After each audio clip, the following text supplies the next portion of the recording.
It was a quiet afternoon in the Johnson house. The sunlight poured gently through the nursery window. The baby lay asleep in his crib, wrapped in a soft red blanket. Beside him stood Max, the family's loyal Great Dane. He had always been gentle, calm, and protective. But today, something was different. Max wouldn't move his eyes away from the baby. His tail didn't wag. His breathing grew heavy. He stood frozen, staring, growling softly, almost trembling. At first, the mother thought it was just curiosity. But when she called Max's name, he didn't respond. His gaze was locked, not on the baby, but around him, as if he could sense something she couldn't see. Minutes passed, the air grew heavy, and fear began to creep in. The baby stirred slightly, letting out a small cry, and Max barked once. A bark unlike any she'd heard before, sharp, urgent, desperate. Her heart raced as she rushed to the crib, pulling her child into her arms. That's when she noticed the baby's skin turning pale, his breath slowing. Max's eyes darted between the mother and the child, pacing, arcing louder. And then it hit her. Something was terribly wrong. Without wasting a second, she grabbed her phone and screamed for help. Her fingers shook as she dialed emergency services. Max stood guard, barking toward the door, alert and anxious. The mother prayed as sirens wailed in the distance. And in that moment, she realized her dog wasn't staring in confusion. He was trying to save her baby's life. The morning began like every other day in the Johnson household. Sunlight spilled through lace curtains, casting golden shapes on the nursery floor. The mother hummed softly as she folded tiny clothes near the crib. Max, the family's loyal Great Dane, lay stretched beside her feet. His calm presence was something she'd grown to trust more than words. The baby stirred lightly, eyes fluttering open for a moment. Max lifted his head, his soft brown eyes following every breath the baby took. The mother smiled. She loved how gentle he was. Whenever the baby cried, Max would be the first to rush over. He'd nuzzle the crib gently, his tail swaying, comforting his tiny human. But today, Max didn't rest his head back down. He sat up, ears perked, staring intently at the crib. At first, she laughed. "Silly boy, he's just sleeping." But Max didn't blink. His breathing grew faster, his body tense. Something about his stillness felt unnatural. She took a step closer, brushing his back gently. He didn't move. His focus was locked, unshakable. A soft growl escaped his throat. Not aggressive, but warning. Her smile faded. "What's wrong, Max?" she whispered. The baby turned slightly in his sleep, and Max stood up suddenly.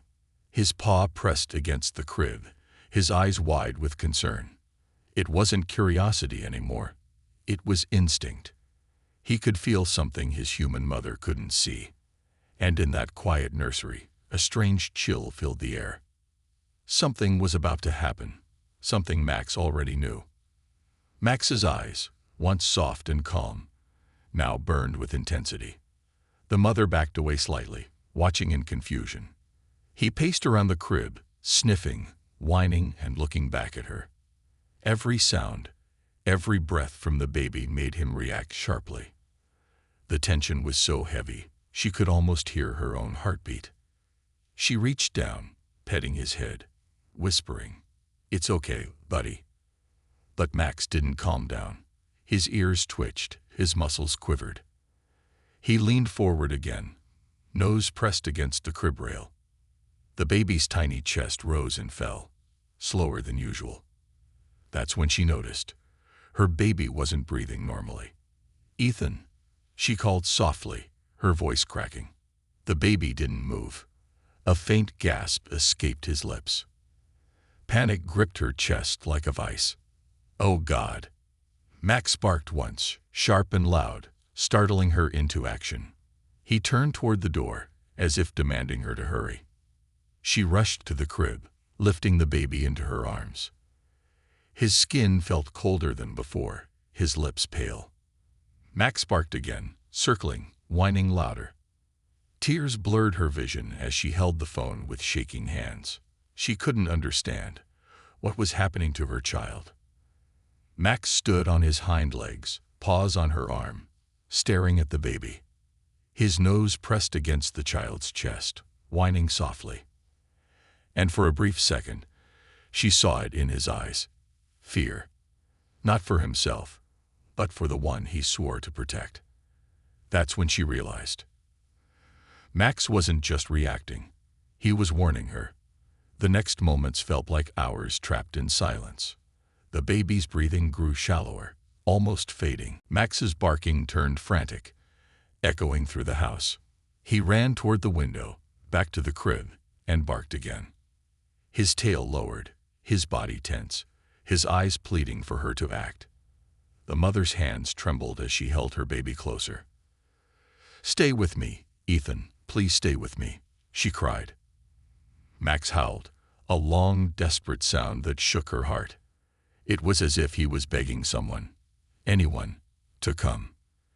She dialed emergency services, tears falling uncontrollably. "Please, my baby, he's not breathing right," she shouted. The operator's calm voice guided her to lay him flat. Max didn't move away. He stayed beside them, eyes wide. When she followed the instructions, Max stopped barking, as if he knew help was finally on the way. His gaze followed her every motion, breathing heavy. When she leaned over her baby, performing chest compressions, Max pressed his nose to her shoulder, grounding her. His presence gave her strength in that terrifying storm. He wasn't just watching, he was fighting with her. And when the baby let out the faintest whimper, Max tilted his head, whining softly. It was the smallest sound, but to both of them, it meant hope. She sobbed, clutching her child, whispering, "It's okay now." But deep down she knew it was only the beginning. The sirens grew louder outside, echoing through the neighborhood. Max ran to the door, barking, tail wagging in desperate urgency. The mother clutched her baby, rocking back and forth. Every second felt like a lifetime. Her heart prayed that she hadn't been too late. The paramedics burst through the door moments later. Max barked once, then stepped aside, watching them rush in. They worked quickly, checking the baby's heartbeat and breath. "Respiratory distress," one of them said firmly. She covered her mouth, sobbing uncontrollably. Max stood near the crib, silent now, his eyes fixed on the scene. He didn't move, didn't blink, just watched protectively.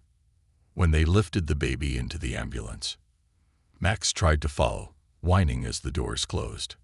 His loyalty didn't end at the threshold. At the hospital, the doctors confirmed it. A sudden allergic reaction had blocked the baby's airway. If not for the dog's strange behavior, the outcome could have been unthinkable. The mother broke down, realizing Max had saved a life. When they returned home that night, Max lay quietly beside the empty crib. He rested his head on the blanket, sighing deeply. He didn't need praise. He just needed his baby safe. And in that silent room, love had never been so powerful. The story spread through town within days. Neighbors came by, leaving treats and thank-you notes for Max. Reporters called him a hero, the dog with an instinct for miracles. But for the mother, he was more than that. He was family, her guardian angel in fur. She often watched him sit by the crib, his gaze soft and protective, never leaving his little human. Sometimes she'd whisper, "You knew before I did, didn't you?" Max would lift his head, eyes gleaming with quiet wisdom. He didn't need to answer. His actions had said it all. The baby recovered fully, giggling again in his crib. And every laugh made Max's tail wag faster than ever. No one forgot the day he refused to look away. The day his watchful eyes became the reason a child lived. It was proof. Love doesn't need words to be understood. From that moment, Max became a legend in their home. Every visitor heard the story. Every photo carried that memory. The mother often looked at him and whispered, "You're not just a dog, Max. You're the reason I still have my baby." And he'd rest his head gently on her knee, as if to say, "That's what family is for." Days turned into weeks, and peace returned to the Johnson home. The baby slept soundly again, his soft giggles filling the house. But Max never truly relaxed. His eyes always stayed alert. Every sigh, every rustle from the crib caught his attention. It was as if his soul had been rewired to protect. The mother noticed how Max slept beside the crib each night. He'd only close his eyes when the baby's breathing was steady. When storms rumbled outside, he'd gently place his paw on the crib leg. It was his silent promise. "Nothing will harm you, not while I'm here." Sometimes she'd catch herself crying, tears of gratitude and awe. She realized there was something divine about his love. It wasn't trained, it wasn't commanded. It was pure instinct. Like a mother's heartbeat, Max's loyalty was unbreakable. He didn't need to understand danger. He could feel it. And that feeling had saved a fragile life. Neighbors often peeked through the window, smiling at the sight. A giant dog curled around a crib like a guardian spirit. Some even said he must have sensed angels that day. Maybe he did. Maybe dogs hear what humans can't. But one thing was certain. Max had found his purpose. And from that day forward, he wasn't just the family pet. He was the baby's shadow. Wherever Ethan went, Max followed. If the baby laughed, he wagged. If the baby cried, he comforted. It was the kind of love that words could never describe. One stormy night, thunder shook the windows. Lightning flashed across the sky, and the power went out. The mother hurried upstairs, flashlight trembling in her hand. She entered the nursery and froze. Max was already standing, body tense, ears pricked. The baby stirred in his sleep, whimpering softly. Max began pacing, whining, circling the crib again. The mother frowned. The same fear from before returned. She knelt beside him, whispering, "What is it, boy?" Then she smelled it, a faint burning scent. Her heart dropped. She rushed to the hallway. Smoke drifted from the bottom of the stairs. The old heater had sparked and caught the rug. Flames licked the walls, spreading fast. "Ethan," she screamed, racing back into the nursery. Max was already there, standing over the crib. He barked and tugged at the blanket, trying to pull it. The mother grabbed her baby, coughing from the smoke. Max led the way through the dark hall, guiding her down the stairs, avoiding the flames. By the time firefighters arrived, the family stood outside, shivering in the rain. Max stayed close, eyes fixed on the baby in her arms. The fire chief said softly, "If that dog hadn't alerted you." She nodded through tears, whispering, "He saved us again." News of Max's bravery spread far beyond their town. TV stations aired his story, the dog who saved twice. Photos of Max guarding the crib went viral overnight. People around the world sent letters, toys, and donations. But Max didn't care for fame. His eyes only sought his family. The mother, overwhelmed by the love pouring in, held a small press conference outside their home. She said, "Max isn't just a dog. He's proof that love saves lives." Her voice cracked as she looked down at him, lying peacefully by her feet. He wagged his tail once, humbly, like he understood every word. Ethan, now a year older, crawled toward him, giggling. He pulled Max's ear, and instead of flinching, Max kissed his hand. That single gesture melted hearts across the world. It wasn't about luck or instinct anymore. It was destiny, a bond written in loyalty and love. Soon, a local charity honored Max with a gold medal. But the mother smiled and said, "His reward is already here." She pointed to Ethan's laughter, bright, full of life. And everyone watching knew, No medal could match that. Max had given them something priceless, a second chance. Years passed, and Ethan grew tall and strong. But Max grew slower, his muzzle turning gray. He still followed his boy everywhere, from school mornings to bedtime stories. Their bond never faded. It only deepened. One quiet evening, the mother found Max lying in the garden. His eyes were tired, his breaths soft and slow. Ethan knelt beside him, tears welling up. "Don't go, Max. Please don't go," he whispered. Max licked his hand gently, one last time. The mother held her son close as they said goodbye. She whispered, "You saved him once, and now he'll carry your heart forever." The sky turned orange, the wind calm and warm. It was as if the world paused to honor a hero, a soul so pure it left peace behind.